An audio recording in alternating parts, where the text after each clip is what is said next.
you're doing well. My name is Katie and I make book related videos every single Wednesday. And first I will say, let me know if you think the lighting in this video is too bright. I've been trying to play around with it because generally it's too dark. I might have now gone too far, I don't know. But today I'm going to be talking about romance novels, which you guys don't hear me talk about very much at all. And a lot of these books, a lot of people might not even consider romance novels, but these are my kind of romance novels. So for number one, we have Norwegian Wood by Haruki Murakami. Haruki Murakami is probably one of the most famous living Japanese authors. This is the tale of a young man's first love. He's living in Japan, and it also does deal quite a bit with the topic of depression, so just a heads up if you're not comfortable reading about that, but this is a beautiful and sad story. I remember finishing it and it just stayed with me months after, so I highly recommend this, and if you have recommendations for which Haruki Murakami novel I should check out next, please let me know. Next is Atonement by Ian McEwan. This takes place during World War II, and the book kind of spirals off after a 13-year-old girl sees something she doesn't quite understand. She makes a horrific decision based off of that, and therefore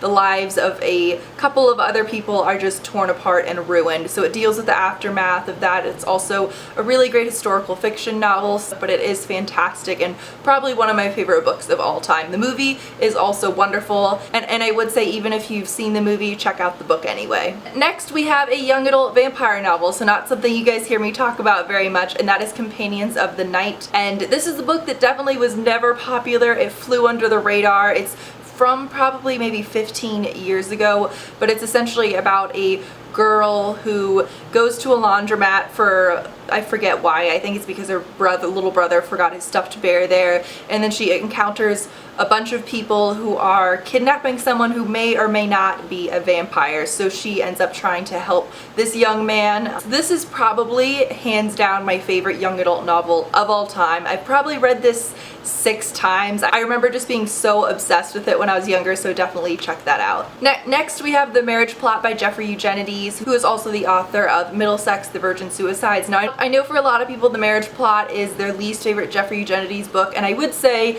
yes, it's my least favorite of his 3 books, but I also still really enjoy it. This takes place in college, which I don't feel as if there are a ton of books out there that surround college romances, but this is sort of a love triangle, but it's a good take on it because it doesn't feel sort of vapid. When someone can do a love triangle that in my opinion is done well, I think that says a lot. Then we have Endless Love by Scott Spencer. Now wait, stop if you're thinking, Katie, that movie Endless Love that came out a couple years ago was horrible. Yes, it was, and Scott Spencer, apparently you can read quotes online, he was even pissed off that it was technically kind of an adaptation and they took the title of the book and everything like that, because the book is polar opposite from anything that happens in the movie. The book is much more a tale of young first love and obsession. It's quite dark, the writing is brilliant, so yeah, please just take that movie Endless Love out of your mind. It was trash, it was horrible, but this book is excellent. And then we have, in my mind, probably one of my favorite romance novels, which a lot of people would definitely not consider a romance novel, and that is You by Carolyn Kepnes.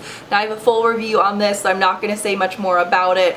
Yeah, it's probably not technically romance. I mean, it's romance from one person's point of view, but this is told from the point of view of a man who works at a bookshop who begins stalking one of his female customers. So if you want a good psychological thriller, this is definitely one of my top ones. There's a reason that it kind of exploded and became so popular. And finally, we have A Certain Slant of Light. This is kind of a paranormal ghost romance, and I didn't even realize until I went and looked it up on Goodreads that it is technically young adult. Now I will say I read this years ago, and so take this last one with a grain of salt because there is that possibility I might go back and reread it now with fresh older eyes and not really enjoy it very much. Now it's very difficult for me to talk about this without giving away the sort of twist that happens at the end, but all I'll say is it's a paranormal romance and it is wonderful and very sad and very beautiful. So I hope you guys enjoyed this video. I apologize if it was really rushed, but this week has just been nuts and I barely have time to film this video as it is. I wish there was a way for me to edit it